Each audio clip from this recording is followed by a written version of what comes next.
Fantastica.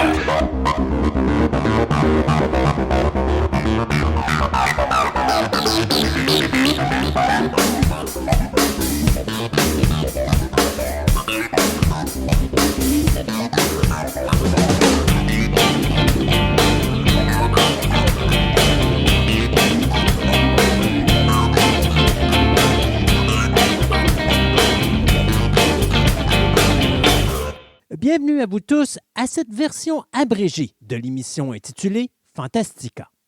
Mon nom est Christophe Lassens et il me fait grand plaisir de vous accueillir aujourd'hui pour vous présenter une des multiples chroniques réalisées dans le cadre de notre émission radio qui existe depuis 2003. Fantastica est une émission radio diffusée sur le web dans laquelle je m'entretiens pendant plus de 3 heures avec de nombreuses personnes qui nous parlent de diverses passions qui occupent notre quotidien de tous les jours. Au cours des années, nous avons amassé plusieurs centaines d'entrevues que nous vous présentons ici de façon individuelle avec des sujets qui passeront du cinéma à la musique, du jeu vidéo au comique et la bande dessinée, sans oublier des univers tels que l'astronomie, la mythologie, l'archéologie, la littérature, le paranormal et bien d'autres sujets.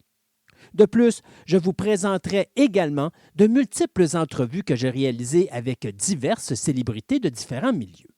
Andréane Jutras a déjà été archéologue.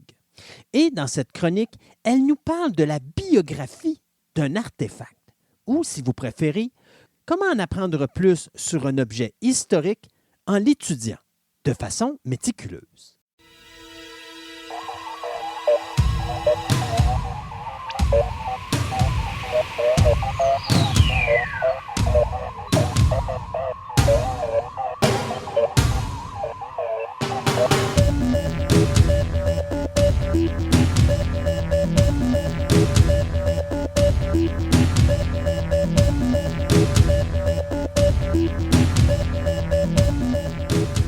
Je suis présentement en compagnie d'Andréane qui, aujourd'hui, non, elle ne parlera pas de sa biographie, mais elle va nous parler de la biographie d'un artefact. Oui. D'abord, qu'est-ce qu'un artefact? C'est un reste humain.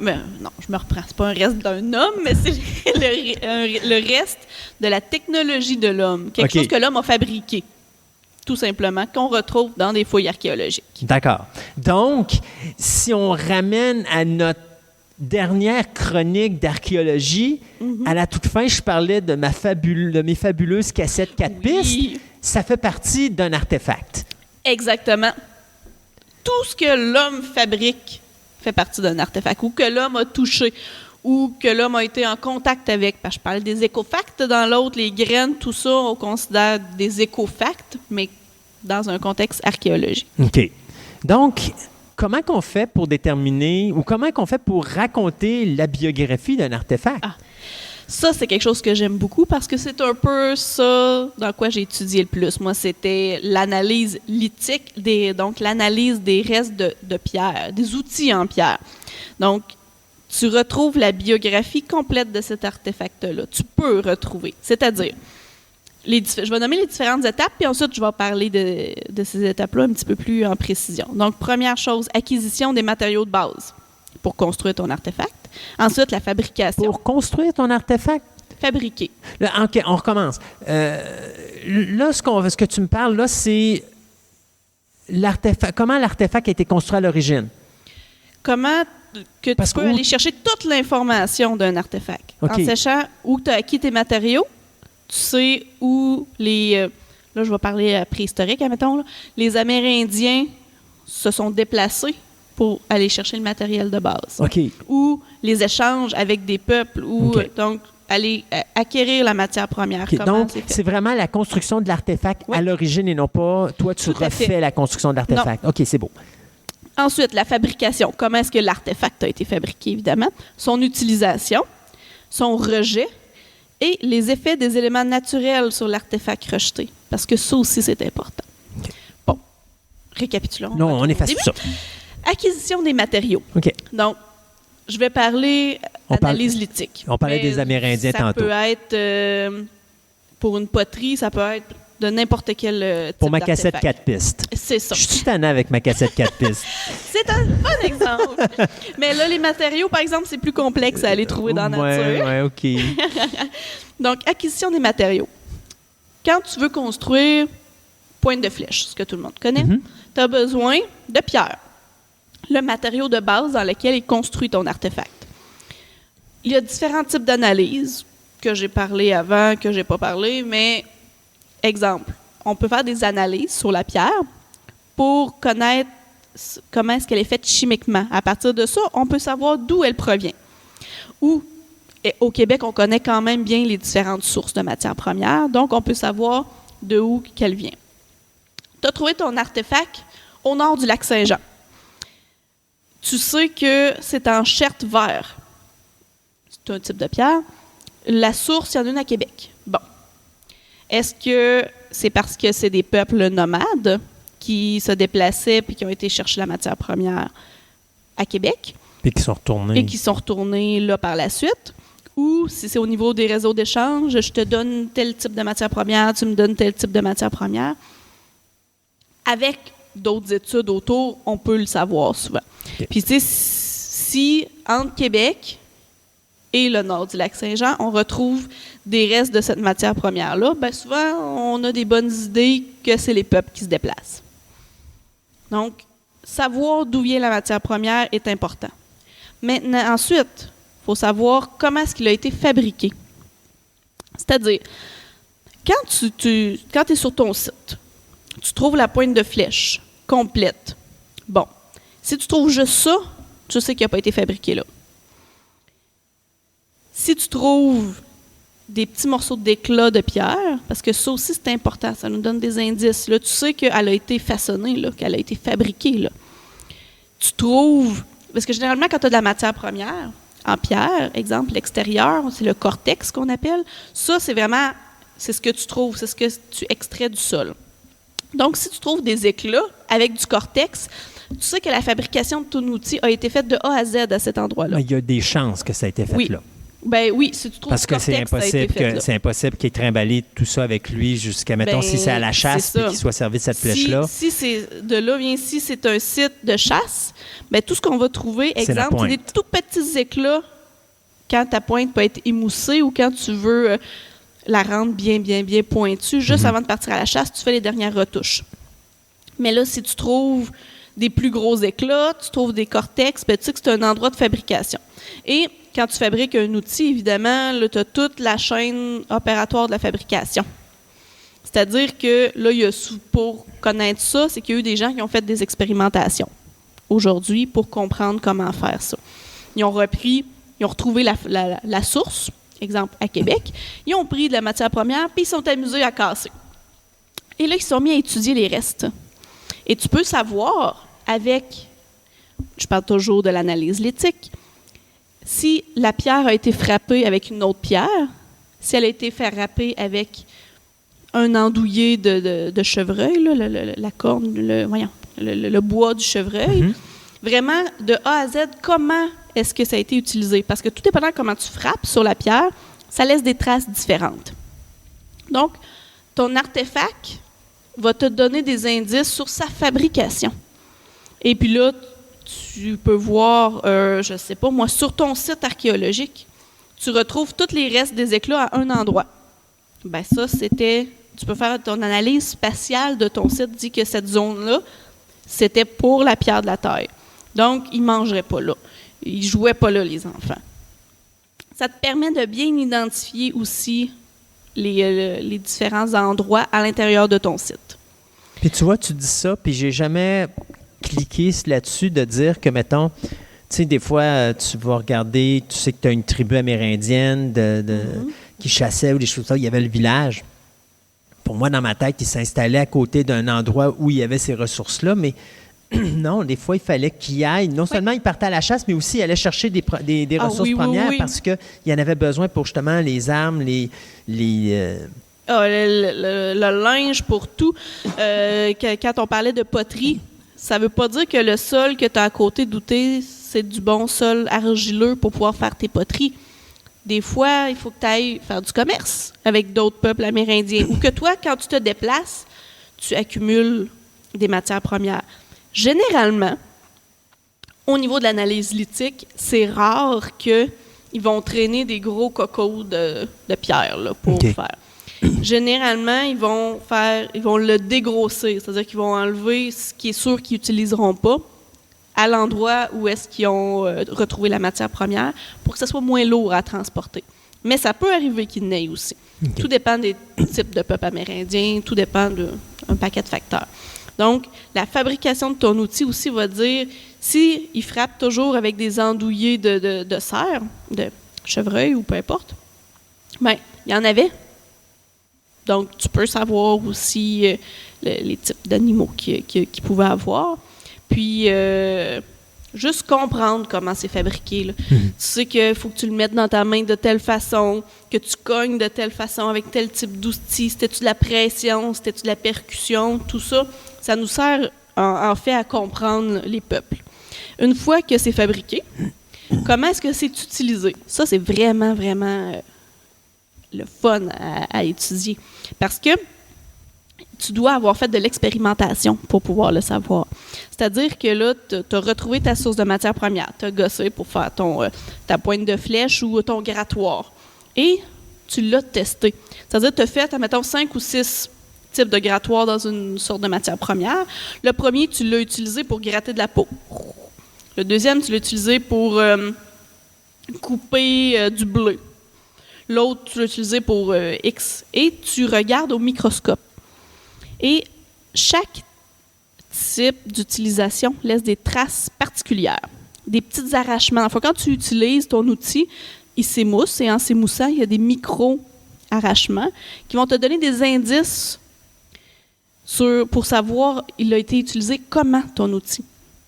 Là, toi, tu pognes ton outil archéologique qui est fait en cherte, tu le regardes au microscope, tu compares les micro-arrachements avec ta base de données et tu sais, il a été utilisé sur quoi.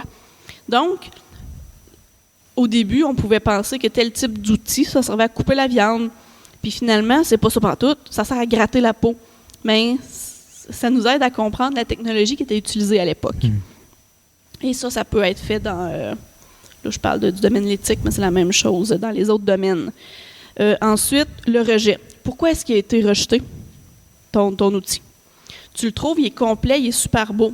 Il n'est pas utilisé, c'est louche. Y a-tu une guerre? Y a-tu quelque chose qu'il a fallu qu'il parte rapidement? Il est cassé. Il a été utilisé, il a été cassé. Bon, tu dis c'est beau, il a été rejeté. C'est parce qu'il était plus bon. Donc, il ne pouvait plus le réutiliser, il ne pouvait plus l'améliorer. Il a été rejeté. Mais qu'est-ce qu'il dit à l'archéologue qui a été rejeté? C'est-tu parce que ça peut être tout simplement parce que la personne est décédée? Tout à fait. Puis là, à ce moment-là, il n'a pas été rejeté, c'est juste... C'est vraiment... C'est que le terme rejeté, c'est juste pourquoi rejet. Il est là. Oui, c'est ça. Le rejet, c'est ça. C'est pourquoi est-ce qu'on le trouve. OK. Si on trouve des outils qui n'ont pas été utilisés, beaucoup, par exemple, au même endroit, c'est peut-être une cache qu'on a trouvée. Mm-hmm. C'est peut-être, ça peut être des tombes. Ça peut être un paquet de raisons. Mais là, vous pouvez trouver pourquoi. C'est ça. Tu vois qu'il n'est pas utilisé. Tu as fait tes recherches, tu as fait ta banque de données, tout ça. Tu dis, voyons, il n'y a aucun micro-arrachement, il n'a pas été utilisé. On le voit aussi généralement à l'œil nu. Donc, le rejet va te donner... La raison du rejet va te... Tu essaies de l'étudier, de le comprendre pour comprendre pourquoi est-ce qu'il est là. Et finalement, l'effet des éléments naturels sur l'artefact rejeté. Tu le trouves très proche de la surface.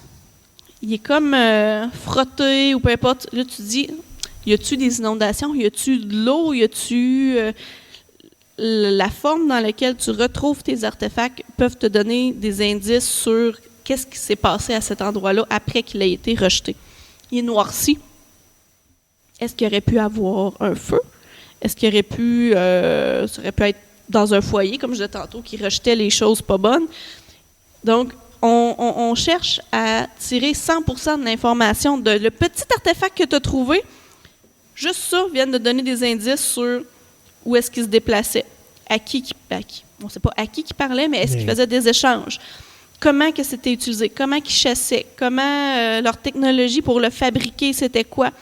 comment que ça a été utilisé, pourquoi que ça a été rejeté, y a-tu des rites funéraires, y a-tu de la guerre, y a-tu juste ça, il l'a échappé, ça se peut. Est-ce qu'il faisait des caches, est-ce qu'il faisait justement est-ce qu'il allait revenir, puis c'était dans l'optique qu'il allait revenir, est-ce qu'il y a eu un feu? En réalité, la biographie de ton artefact, te permet de connaître l'histoire de son propriétaire. Tout à fait. Donc, ça nous donne un paquet d'indices. C'est toujours des indices. On n'aura pas un beau texte qui va tout nous expliquer, mais c'est en croisant plusieurs informations. Puis ça, c'est juste un artefact. Tu vas chercher les mêmes informations avec d'autres types d'artefacts, avec si tu retrouves des trous de poteaux, si tu retrouves d'autres éléments brûlés.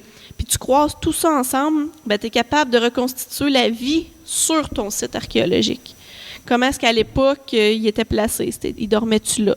C'était là qu'il jouait, c'était là qu'il fabriquait les choses. Donc, tu revois, tu recomprends toute la vie qui était là à l'époque. Tu touches à la vie qui était là à l'époque. C'est vraiment, vraiment intéressant. Est-ce que c'est déjà arrivé d'étudier ou de faire la biographie d'un artefact, mais que ça ne correspond pas du tout avec ce qu'on sait de la tribu à qui il pouvait appartenir, ou de la communauté, ou de la civilisation? Là, ça peut nous donner des indices. Est-ce qu'il y a eu une guerre, puis il y a eu des personnes qui ont été kidnappées, ou je sais pas, qui ont été intégrées? Eux amènent des technologies, des façons de faire complètement différentes des autres. Des fois, ça peut nous donner des indices sur ça aussi. Ou ça nous permet d'aller chercher quelque chose qu'on ne s'attendait pas à trouver. Et puis là, que ça nous permet d'aller chercher d'autres hypothèses, d'aller faire d'autres recherches, puis de comprendre des fois des pans de vie qu'on ne savait même pas qu'ils pouvaient avoir à l'époque. Ou même d'apprendre qu'il y a une civilisation qu'on ne pensait pas qu'elle serait rentrée dans ce coin-là du pays, mais qu'elle a finalement passé là parce que... Oui. Les Iroquoiens du Saint-Laurent, on pensait qu'ils étaient juste sur les berges du Saint-Laurent, mais on a retrouvé des traces à l'intérieur du Saguenay. On a retrouvé, ils viennent possiblement du sud. Donc, puis ils ont disparu tout d'un coup. Puis des fois, tu retrouves des petites brides d'artefacts comme ça qui étaient associés à ce peuple-là, qui peut te donner des indices du pourquoi ils sont disparus. On n'a jamais réussi à le savoir, mais c'est à force de continuer les recherches puis aller chercher des petites informations comme ça qu'on va finir par se faire une bonne idée de comment c'était, pas juste sur un site, mais à l'intérieur du Québec au complet, par exemple. OK.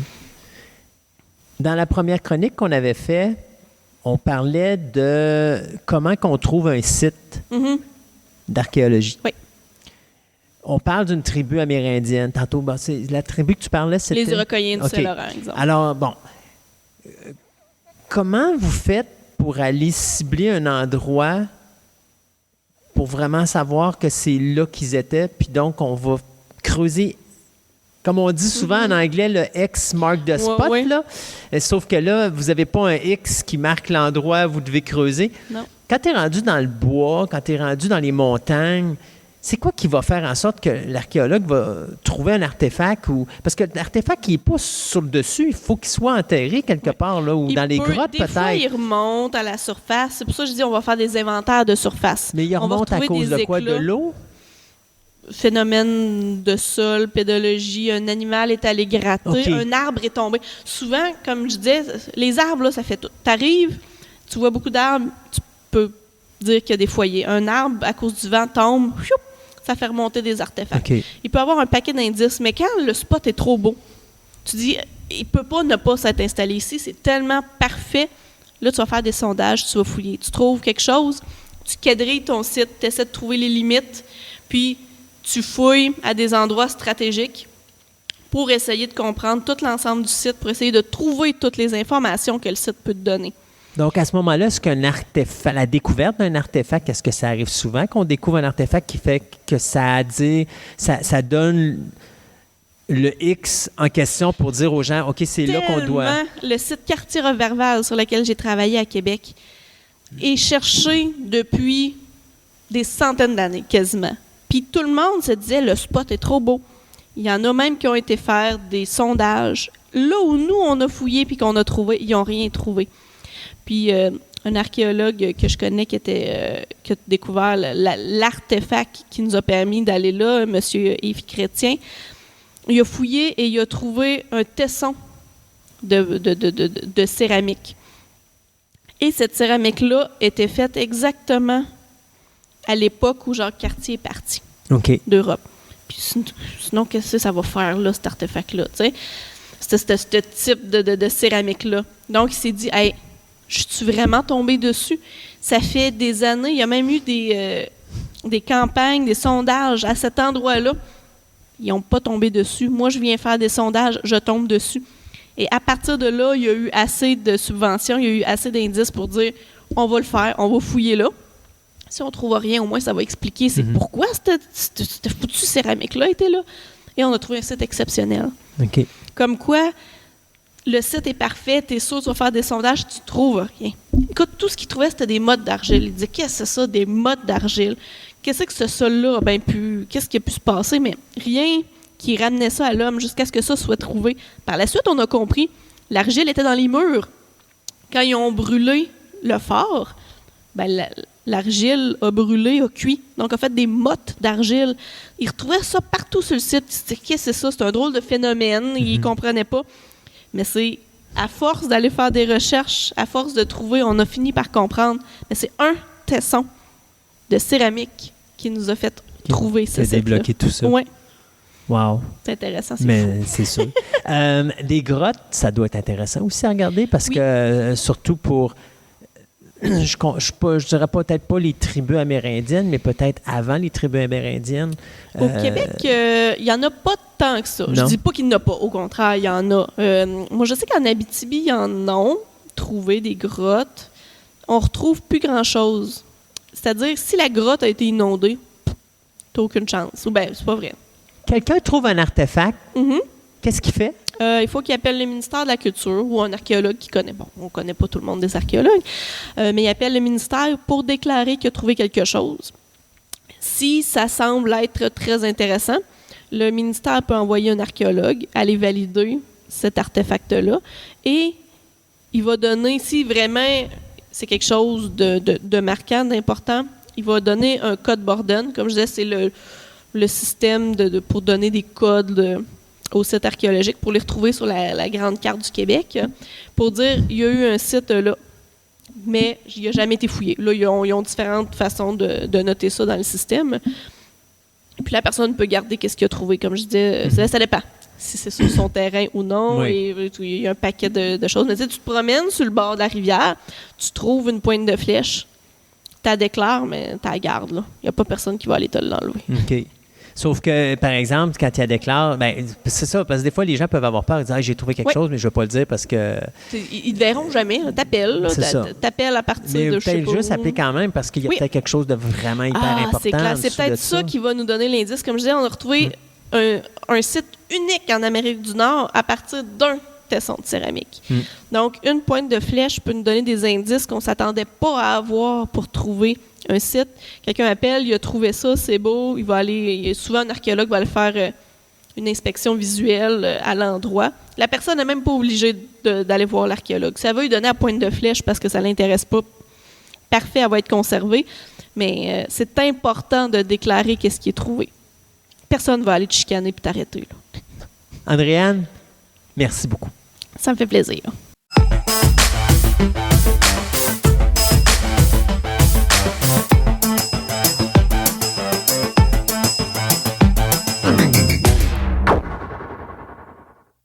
C'est déjà tout pour cette émission abrégée de Fantastica.